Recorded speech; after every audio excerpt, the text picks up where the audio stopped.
بے اختیار پکار اٹھے، اشہدو ان لا الہ الا اللہ و اشہدو ان محمد رسول اللہ۔ حضرت خباب بن الارت رضی اللہ تعالیٰ عنہ جو کہ گھر کے اندر چھپے ہوئے تھے، انہوں نے جب حضرت سیدنا عمر فاروق کی زبان مبارک سے یہ کلمات سنے تو باہر نکل آئے اور کہنے لگے، عمر، واللہ میں نے کل ہی حضور اکرم صلی اللہ علیہ وسلم کو دعا فرماتے سنا تھا کہ یا الہی، عمر بن خطاب اور عمر بن حشام دونوں میں سے ایک کے ذریعے دین اسلام کو تقویت پہنچا۔ اللہ عز و جل نے حضور اکرم صلی اللہ علیہ وآلہ وسلم کی دعا قبول فرما لی اور دین اسلام کو تمہارے ذریعے تقویت پہنچائی۔ حضرت سیدنا عمر فاروق کے قلب پر رقت طاری ہو گئی اور آپ نے حضرت خباب بن الارت سے کہا کہ مجھے اسی وقت حضور اکرم صلی اللہ علیہ وآلہ وسلم کی خدمت میں لے چلو۔ حضور اکرم صلی اللہ علیہ وآلہ وسلم اس وقت کوہ صفا کی نواح میں دار ارقم میں موجود تھے۔ حضرت عمر فاروق رضی اللہ تعالیٰ عنہ دار ارقم روانہ ہو گئے۔ صحابہ کرام نے جب حضرت سیدنا عمر فاروق کو آتے دیکھا، حضور اکرم صلی اللہ علیہ وآلہ وسلم کے چچا حضرت سیدنا حمزہ رضی اللہ تعالیٰ عنہ جو کہ اس وقت آپ کے پاس موجود تھے، انہوں نے جب حضرت سیدنا عمر فاروق کے متعلق سنا تو فرمایا کہ عمر کو آنے دو، اگر وہ بھلائی کے ارادے سے آیا ہے تو اس کے ساتھ بھلائی ہوگی، اور اگر وہ برائی کے ارادے سے آیا ہے تو یہاں میں اس کا سر قلم کر دوں گا۔ حضرت سیدنا عمر فاروق جس وقت دار ارقم میں داخل ہوئے تو نبی کریم صلی اللہ علیہ وآلہ وسلم نے فرمایا، عمر، کیا ارادہ لے کر آئے ہو؟ حضرت سیدنا عمر فاروق نے عرض کیا، یا رسول اللہ صلی اللہ علیہ وآلہ وسلم، اسلام قبول کرنے کے لیے حاضر ہوا ہوں۔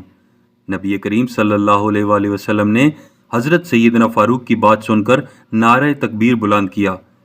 صحابہ کرام نے جواب میں اللہ اکبر کا نعرہ بلند کیا، جس سے کوہ صفا کی پہاڑیاں گونج اٹھیں۔ روایات میں موجود ہے کہ جس وقت حضرت سیدنا عمر فاروق نے اسلام قبول کیا تو آپ ابو جہل کے گھر تشریف لے گئے۔ ابو جہل نے آپ کو دیکھ کر کہا، بھانجے، کیسے آنا ہوا؟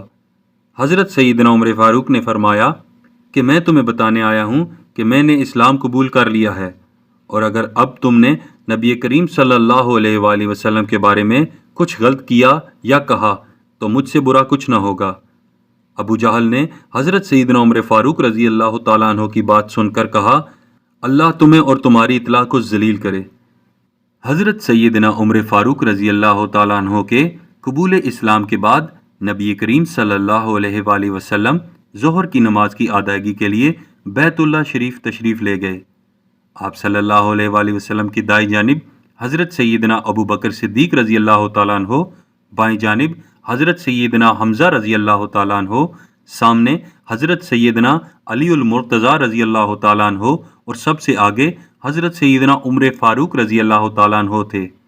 حضور نبی کریم صلی اللہ علیہ وآلہ وسلم ان صحابہ کرام رضی اللہ تعالیٰ عنہم کے پہرے میں بیت اللہ شریف پہنچے اور نماز ظہر ادا فرمائی۔ حضرت سیدنا عمر فاروق رضی اللہ تعالیٰ عنہ کے اسلام قبول کرنے کے بعد نبی کریم صلی اللہ علیہ وآلہ وسلم کی بیت اللہ شریف میں نماز کی ادائیگی کو دیکھ کر مشرکین مکہ آگ بگولا ہو گئے، مگر حضرت سیدنا حمزہ رضی اللہ تعالیٰ عنہ اور حضرت سیدنا عمر فاروق کے رعب و دبدبا کی وجہ سے وہ کچھ نہ کر سکے۔ حضرت سیدنا عثمان رضی اللہ تعالیٰ عنہ نے حضرت سیدنا عمر فاروق رضی اللہ تعالیٰ عنہ کے بارے میں فرمایا کہ اللہ عز و جل عمر رضی اللہ تعالیٰ عنہ کی قبر کو روشن کرے، جنہوں نے تراویح کی نماز قائم کر کے مساجد کو مزید کر دیا۔ حضرت سیدنا علی المرتضیٰ نے آپ رضی اللہ تعالیٰ عنہ کے وصال پر فرمایا کہ میری خواہش ہے کہ میں مرتے وقت حضرت سیدنا عمر فاروق جیسے اعمال لے کر اللہ عز و جل کی بارگاہ میں پیش ہوں۔ امام سفیان رحمۃ اللہ علیہ سے روایت ہے کہ میں نے امام ظاہری رحمۃ اللہ علیہ سے ان 4 احادیث کو سند کے بغیر یاد کیا ہے کہ نبی کریم صلی اللہ علیہ وآلہ وسلم نے فرمایا، میں نے عمر کے متعلق 4 دفعہ خواب دیکھا ہے۔ مجھے دودھ کا پیالہ دیا گیا تو میں نے اسے خوب پیا، یہاں تک کہ مجھے ناخنوں سے بہتا ہوا محسوس ہوا۔ پھر میں نے باقی بچا ہوا دودھ عمر کو دیا۔ صحابہ کرام نے پوچھا، اس کی تعبیر کیا ہے؟ فرمایا، علم۔ میں نے امت کو دیکھا کہ کچھ کی قمیض چھاتی تک، کچھ کی گھٹنوں تک اور کچھ کی قمیض ٹخنوں تک ہے، مگر جب عمر کا گزر ہوا تو وہ اپنی قمیض کو گھسیٹ رہے تھے۔ صحابہ کرام نے تعبیر پوچھی تو فرمایا، دین۔ میں جنت میں داخل ہوا وہاں میں نے ایک خوبصورت محل یا گھر دیکھا۔ میں نے پوچھا یہ کس کا ہے؟ بتایا گیا یہ ایک قریشی کا ہے۔ میں نے امید کی کہ شاید میرا ہو۔ پھر کسی نے کہا یہ سیدنا عمر فاروق رضی اللہ تعالی عنہ کا ہے۔ میں نے اس محل میں داخل ہونا چاہا اے ابو حفص، مگر تیری غیرت مجھے یاد آ گئی۔ یہ سن کر سیدنا عمر فاروق رضی اللہ تعالیٰ عنہ رونے لگے اور عرض کیا یا رسول اللہ صلی اللہ علیہ وآلہ وسلم، کیا میں آپ صلی اللہ علیہ وآلہ وسلم پر غیرت کروں گا؟ میں نے خواب دیکھا کہ میں ڈول کے ساتھ کنویں سے پانی نکال رہا ہوں۔ ابن ابی قحافہ ابو بکر نے 1 یا 2 ڈول پانی نکالا۔ ان میں سستی اور کمزوری تھی، اللہ تعالیٰ ان کی بخشش فرمائے۔ پھر عمر نے پانی نکالا تو ڈول ان کے ہاتھ میں بڑا ہو گیا۔ پس انہوں نے سب کو سیراب کیا اور اونٹوں کے لیے باڑ کو قائم کیا۔ میں نے لوگوں میں کسی قوی شخص کو عمر کی مثل کام کرتے نہیں دیکھا۔ حضرت عمر رضی اللہ تعالیٰ عنہ نے 23 ہجری 21 ذی الحجہ کو اپنی زندگی کا آخری خطبہ ارشاد فرمایا۔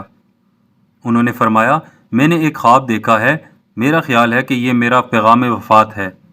میں نے دیکھا کہ ایک مرغے نے مجھے 2 دفعہ چونچ ماری ہے اور مجھے یاد پڑتا ہے کہ وہ سرخ رنگ کا مرغا تھا۔